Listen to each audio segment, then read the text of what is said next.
일반 대부분의 사람들이 보면 수사기관에서 연락이 오면 별거 아니라고 생각하시는 분들, 징역은 또 나오는 맛에 들어가는 거 아닙니까? 되게 걱정을 많이 하시는 분들, 세 번째는 자기가 법률 지식이 좀 있다든지 아니면 좀 주위에 그 법을 아시는 분들이 계셔가지고 좀 저거저거 물어보시고 좀 대처를 하시는 분들, 세 가지 부류가 있어요.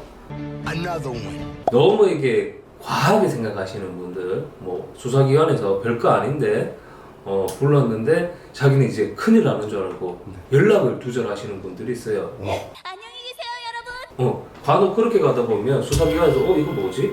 하시는 경우가 있어요. 그럼 괜히 사건이 크게 되는 거예요. 안 돼! 그러면 연락이 안 되면 경찰은 이 사람이 음주인가? 부터 시작해서 오만 고민을 다 하는 거예요. 그러면 이제 나중에 괜히 쉽게 갈 수 있는 거를 크게 가는 거죠. 그런 경우들이 있고요. 그 다음에 이제 진짜 별거 아니라고 생각하시는 분들. 왜 이러는 걸까요? 특히 더 겁나는 게 저희한테 오셨을 때는 경찰 조사까지 끝나고 오시는 분들이 있어요. 다 얘기하고 오는 거죠. 싹 다 얘기하고 와요. 청소 끝. 싹 다 얘기하고 와가지고 돌아서니까 뭐가 이상한 거예요. 근데 그나마 낫죠. 근데 그것도 생각 못 하시는 분들도 있어요. 그런 분들은 진짜 답이 없고요. 근데 이제 조금 오시는 분들 보면 뭐 성범죄 같은 경우들, 그런 경우들 되게 가시는 분들은 보면 나는 잘못한 게 없는데 그러니까 그냥 가면 되지라고 얘기를 해요. 근데 갔을 때 일단 우리나라 수사가 형평에 맞게 한다고 하지만 피해자의 입장에서 시작하는 경우들이 있어요, 대부분.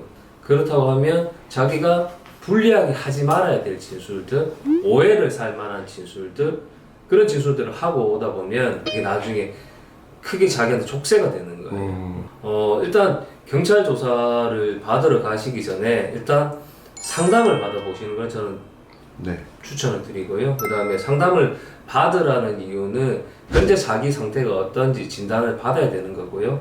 무엇보다도 어떤 물음이 있었을 때 그 부분을 조금이라도 피해가기 위해서 거짓말을 한다든지 다른 내용을 얘기하시는 게 저는 좀 부적절하다고 생각을 해요. 왜냐하면 그것 때문에 다른 후의 진술이 신빙성이 없어질 수가 있기 때문에 아무래도 좀 원래 있었던 사실을 토대로 해서 제대로 진술하시는 게 좋을 것 같아요. 제가 봤을 때. 변호사님이 겪으셨던 일 하나만 얘기해 주세요. 예전에 이제 진짜 답이 없었던 사건 같은 경우 어떻게 했냐면 가끔 이제 수사기관이 피해자 말도 그렇듯하고 가해자 말도 그렇듯하고 그렇기 때문에 이게 판단이 안 서는 경우가 있어요. 그럴 때 일단 저희들끼리 겉함기 태운다 그러는데 이게 타지 말아야 될 사람들이 있어요. 우리 그 사건의 의뢰인은 제가 봐도 타지 말아야 될 사람이에요. 왜냐하면 정신적으로 조금 문제가 있어요. 제가 봤을 때는. 근데 실제 거짓말 탐지기까지 타고 나서 저한테 온 케이스예요. 왔는데 거짓이 나왔어요. 저는 솔직히 믿지 않아요. 저는 실제 제가 거짓말 탐지기가 진실이 나왔는데 유죄로 나왔던 사건이 있고요. 그 다음에 거짓이 나왔는데 무죄가 됐던 사건이 있었어요. 그러니까 제가 말하는 이 사건이 무죄가 된 사건이에요.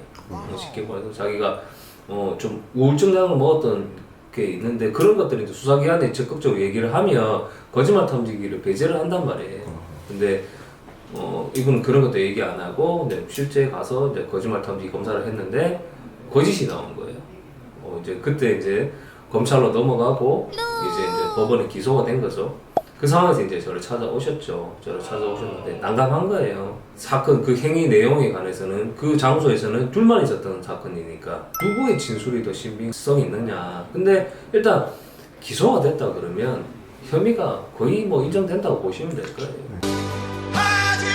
이 사건은 무죄를 받았었는데 무죄를 받을 수 있었던 게 피해자가 증인신문에 나와서 이제 적절하게 이제 대처를 하지 못했던 경우였고요. 무엇보다도 이거는 경찰 때문에 무죄가 나왔어요.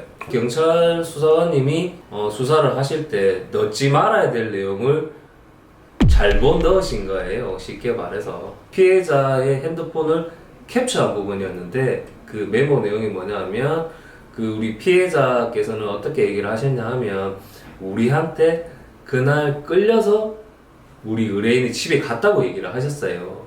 근데 그 끌려가기 직전에 엄마랑 친구랑 카톡했던 게 그게 일부가 있었던 거예요. 들어가기 전에 자기 엄마한테 뭐 자기는 뭐 며칠 동안 집에 안 들어가겠다. 뭐 찜질방 가서 좀 있어야겠다. 나 좀 머릿속으로 생각할 게 필요하다. 이런 취지의 글들이 있었던 거예요. 그걸 딱 내미니까 자기는 끌려갔다고 했는데 끌려가기 직전에 그런 카톡이 있는 거예요.